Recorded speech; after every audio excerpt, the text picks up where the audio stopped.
పెద్ది నాకైతే it's an okay movie అనిపించిందండి. Nothing more than that. Story was decent. పెద్ద గొప్ప స్టోరీ ఏం కాకపోయినా ఇట్స్ అ డీసెంట్ స్టోరీ అండి. నరేషన్ మాత్రం కంప్లీట్లీ అవుట్డేటెడ్, ప్రెడిక్టబుల్ అండ్ అన్ఇంట్రెస్టింగ్గా అనిపించింది. అప్పల్సూరి పోర్షన్స్ తప్ప ఫస్ట్ హాఫ్ నాకైతే పెద్దగా నచ్చలే. ఎంత సినిమాటిక్ లిబర్టీ తీసుకున్నారని అనుకున్నా సరే ఆ క్రికెట్ ఎపిసోడ్స్ నాకైతే కామెడీగానే అనిపించాయి. అలానే heroine track is the worst part in this movie. అయితే pre interval to interval block బాగుంటుంది. ఇంటర్వెల్ తర్వాత సెకండ్ హాఫ్ బాగానే స్టార్ట్ అవుతుంది. ప్రెడిక్టబుల్గానే అయినప్పటికీ మంచిగానే ప్రోగ్రెస్ అవుతుంది.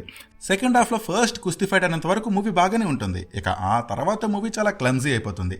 ఎడిటింగ్ క్లీషేగా ఉంటుంది. ఆ తర్వాత జరిగే ఏ సీన్ కూడా అంత కన్విన్సింగ్గా అనిపించదు. ఆ నేషనల్ మ్యాచెస్ కానీ ఆ తర్వాత జరిగే క్లైమాక్స్ సీక్వెన్స్ కానీ అన్ని ఆర్టిఫిషియల్గా అనిపించాయి. పర్ఫార్మెన్సెస్ బాగున్నాయి అందరివి. Jagapathi Babu was very good. Ram Charan was brilliant. Literally Ram Charan వల్లే ఈ మూవీ కాస్తైనా బాగుంది అనిపించింది. ఏఆర్ఆర్ మ్యూజిక్ కూడా బాగుంది. కొన్ని సాంగ్స్ ప్లేస్మెంట్ మూవీ ఫ్లోని డిస్టర్బ్ చేసేలా ఉన్నాయి, కానీ songs are good and background score బాగుంది. చాలా ప్లేసెస్లో విజువల్స్ నాకైతే ఆర్టిఫిషియల్ ఫీల్స్ని ఇచ్చాయి. So that's all I have అండి. నాకైతే it's just an okay movie అనిపించిందండి. మరి మీకు ఈ మూవీ ఎలా అనిపించిందో please do comment and please do subscribe. Thank you. Take care. Bye.